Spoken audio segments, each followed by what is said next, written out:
eu sou a professora Caroline Azevedo, sou professora de Química e estamos juntos hoje para conversarmos um pouquinho sobre termoquímica. Está começando mais um Cai no Vestibular.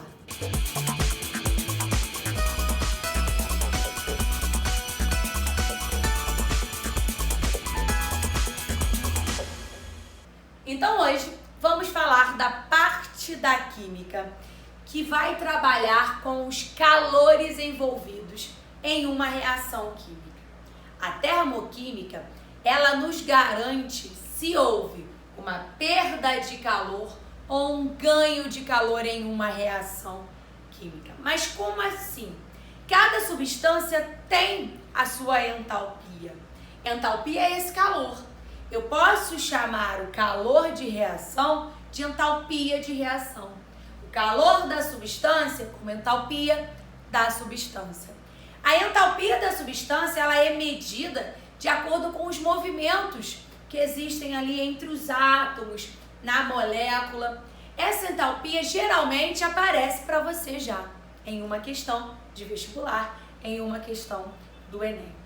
Quando a gente pensa em termoquímica, a gente pensa em temperatura. Então, é por isso que a gente fala de calor o tempo inteiro. Existem dois grandes processos na termoquímica. Existem reações químicas que acontecem com ganho de calor, mas existem reações químicas que acontecem com perda de calor. Então, essas reações, elas são classificadas em reações ou processos endotérmico ou processo exotérmico. A gente precisa identificar como há essa classificação. Imagina que uma reação química, ela ocorre entre reagentes, né? Esses reagentes se chocam com choques efetivos para transformar em produtos. Essas reações, elas acontecem com essa perda e esse ganho de calor, medindo a quantidade de calor que você tinha no reagente e a quantidade de calor que você tem no seu produto. Em um gráfico, é muito fácil a gente enxergar um processo endo ou um processo exotérmico. Em um gráfico, você tem entalpia por caminho de reação, ou seja, o calor envolvido naquela reação. R é reagente, P é produto. Então imagina que a minha entalpia cresce de baixo para cima, setinha ali. Os reagentes, eles têm essa quantidade de calor, de entalpia. A reação acontece, até chegar ao meu produto. Tudo bem? A reação, ela precisa ganhar calor, chega lá no topo e aí sim eu começo a produzir o meu produto. Essa energia que o reagente precisa ganhar para começar a produzir o produto é chamada de energia de ativação. E ela acontece em ambos os processos. A energia de ativação é a energia mínima para que aquela reação aconteça. Então, o reagente, ele precisa ganhar calor, vai chegar em um máximo para aí sim começar a produzir o meu produto. Aí eu quero que a gente compare. O meu reagente tinha essa quantidade de calor. O meu produto agora tem aquela ali. Vou chamar de X e vou chamar de Y. Concorda que Y é a entalpia dos meus produtos, que vai ser superior à entalpia dos meus reagentes. Se ela é maior, quer dizer que a reação aconteceu com um ganho de calor. O meu produto final tem uma quantidade de calor superior ao meu reagente. Então, a minha reação acontece com um ganho de calor.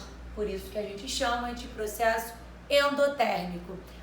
Os reagentes estão absorvendo, por isso o endo, o calor ali na reação. Quem é ΔH, Carol? ΔH é o valor da entalpia dos meus produtos menos o valor da entalpia dos meus reagentes. Quando você observa aqui, você vê que o seu ΔH é a diferença entre a entalpia que o produto tem e a entalpia que o reagente tem. Todo processo endotérmico tem a variação de entalpia maior que zero. É um processo que acontece com ganho de calor. Já o processo exotérmico é um processo que vai acontecer, é uma reação química que acontece com perda de calor. A ideia é a mesma.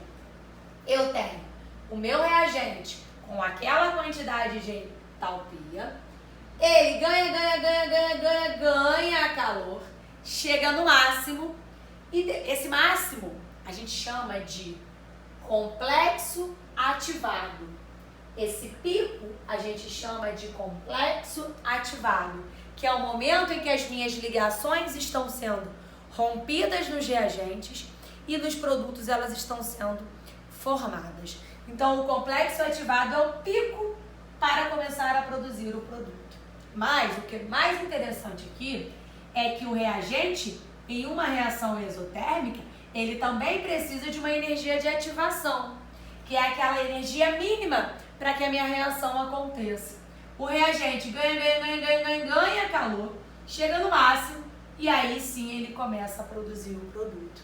Então, a minha energia de ativação é aquela energia mínima para a reação acontecer. Ao fim dela, a gente consegue observar que o produto ele tem uma quantidade de entalpia menor que o reagente. Quer dizer que em um processo exotérmico houve uma perda de energia. O produto vai ter uma quantidade de energia menor do que tinha no meu reagente. O ΔH também continua sendo produto menos reagente, entalpia do produto menos entalpia dos reagentes. E o meu ΔH também é medido dessa forma, mas agora ele tem um valor inferior a zero.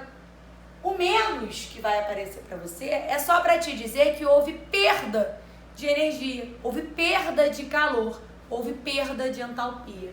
E isso é muito claro quando a gente vê a diferença de entalpia no processo exotérmico. Exo, pensa assim, colocou para fora. As moléculas participantes da reação eliminaram calor. Então, todo o processo exotérmico tem um ΔH menor que zero. Em um processo endotérmico, o meu ΔH é maior que zero. A maioria das queimas, que a gente chama de combustão, as reações de combustão, elas são exotérmicas. Se eu queimo carvão, se eu queimo gasolina, se eu queimo metano, butano, que são compostos muito utilizados em veículos de automóveis, indústrias, enfim. A gente precisa queimá-los para gerar energia. A gasolina é queimada para gerar energia para o motor rodar. Então, as reações de combustão, que são as reações de queima, são reações exotérmicas. São as reações que mais aparecem para você nos vestibulares. Então, a termoquímica é a parte da química que estuda essas perdas e esses ganhos de calor em uma reação química. Uma reação que ocorre com ganho de calor, onde o meu produto tem uma entalpia maior que o meu reagente, eu chamo de processo endotérmico, absorvendo calor. Em uma reação em que o meu produto tem uma entalpia menor que o meu reagente, eu chamo de processo exotérmico. Eu perdi entalpia para o ambiente, tendo um ΔH menor que zero. A energia de ativação é aquela energia necessária para que a reação aconteça. Então, ele ganha energia, chega no complexo ativado. Lembra que o complexo ativado é o momento em que está ocorrendo a transição ali dos átomos, quebrando as ligações que existiam, formando novas ligações. Detalhe, olha a energia de ativação de um processo endotérmico, olha a energia de ativação de um processo exotérmico. Geralmente, as energias de ativação de um processo endotérmico, ela tem um valor maior. E aí as minhas reações exotérmicas acontecem com mais frequência, justamente por conta dessa energia de ativação menor. Dica final: um catalisador, que é uma substância que é colocada em uma reação química, ela não participa da reação, tá? Mas ela faz com que a energia de ativação diminua. Então, um catalisador acelera uma reação química, porque o catalisador diminui a energia de ativação. Esse foi mais um Cai no Vestibular. Eu te espero na próxima aula. Um beijo e se cuidem.